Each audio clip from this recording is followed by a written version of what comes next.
গেছে, রেডি পুরো থালি, খাবার রেডি। চলো এবার খেয়ে নেবো। ছেলেকে ডাকো। বাবু ওকে। চলো। হ্যালো ফ্রেন্ডস, কেমন আছো সবাই? আশা করি সবাই ভালো আছো। এই যা গরম পড়েছে, মানে খুবই বাবাইতে বেরোতে ইচ্ছা করছে না, কিন্তু যাদের দরকার তাদের বেরোতেই হবে। যাই হোক, চলো আগে দেখিয়ে দিই আজকে মেনুতে কী কী রয়েছে। ফার্স্টে এখানে রয়েছে সাদা ভাত, আজ বুধবারের মেনু। আর এখানে রয়েছে দেখো শসা, লেবু, উচ্ছে দিয়ে আর মিষ্টি কুমড়ো দিয়ে ভেজেছি। কী কী খাও তোমরা এরকম? আর এখানে রয়েছে লাল শাক ভাজা। আমরা উচ্ছে দিয়ে পটল দিয়ে ভাজা খাই, উচ্ছে দিয়ে মিষ্টি কুমড়ো, আর উচ্ছে আলু ভাজা তো সবাই জানি খাই। আর এখানে রয়েছে চাল কুমড়ো তরকারি মুগ ডাল দিয়ে। আর এখানে রয়েছে দেখো পাবদা মাছের ঝাল। এই দেখো মাছটাকে, মাছের সাইজ দেখো। কেউ খেয়েছো এরকম বড় মাছ? কারা কারা খেয়েছো? ডিমে ঠাসা আজকে মাছগুলো। এখানে তাই রয়েছে, সেম তাই রয়েছে পাবদা মাছের ঝাল। আর এখানে রয়েছে আমের চাটনি, ঝোল ঝোল আমের চাটনি। আর রয়েছে ঘরে পাতা মিষ্টি দই। এই দইটা ঘরে পেতেছি, সবাই খাওয়া হবে। এখন আর একটা কোটো আছে, এটাতে ওরা খা, আর একটা বাবা মা সবাই খাবো। চলো এবার ভাতটা বেড়ে দিই, কথা বললাম। তোমরা আজকে কী কী রান্না করলাম? আর 2-3 দিন পরে মাছ খাওয়া হচ্ছে। কালকে তো নিরামিষ খেয়েছি, তার আগের দিনও নিরামিষ খেয়েছি। লাস্ট রবিবার দিন খেয়েছিলাম না, মা তো রবিবার দিনও খাইনি। আমরা লাস্ট খেয়েছি মাছ রবিবারের দিন। রবিবার দিন মাছ খেয়েছি, সোম মঙ্গল খাওয়া হয়নি, আজকে বুধবার। আর তোমার মা তো মায়ের তো সেই বার খেয়ে চলছে, শনিবার থেকে মাছ খায়নি।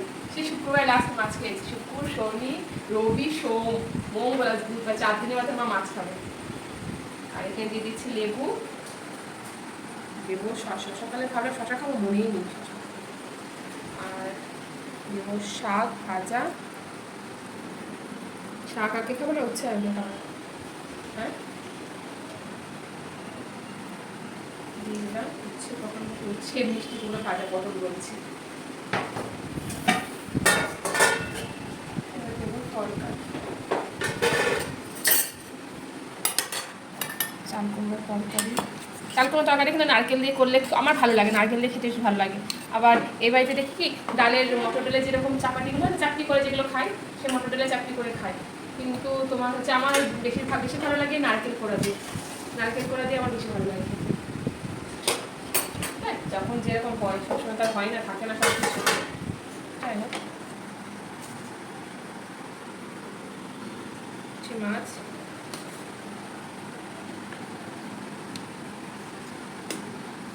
ঝোল কিন্তু বেশি করিনি। টমেটো দেওয়া থাকে তো ঝোলটা অটোমেটিক গাঢ় হয়ে যায়।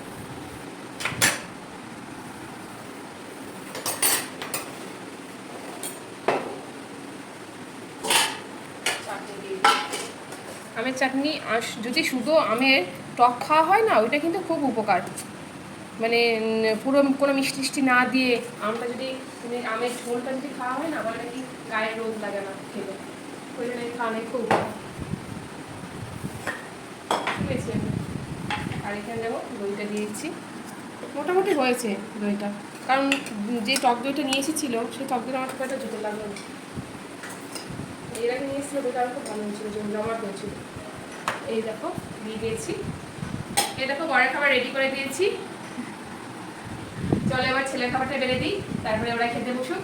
চলো দেখা হচ্ছে নেক্সট কোনো ভিডিওতে। ভিডিওটা ভালো লাগে লাইক শেয়ার কমেন্ট করো। আর কোনো কিছু জানার ইচ্ছা হলে সেটা আমাকে কমেন্ট করে জানতে পারো। আর কোনো ভুল ত্রুটি থাকলে সেটাও বলতে পারো। ঠিক আছে, দেখা হচ্ছে নেক্সট ভিডিওতে। এখন চলো, ওকে, টাটা, সবাই ভালো থেকে সুস্থ।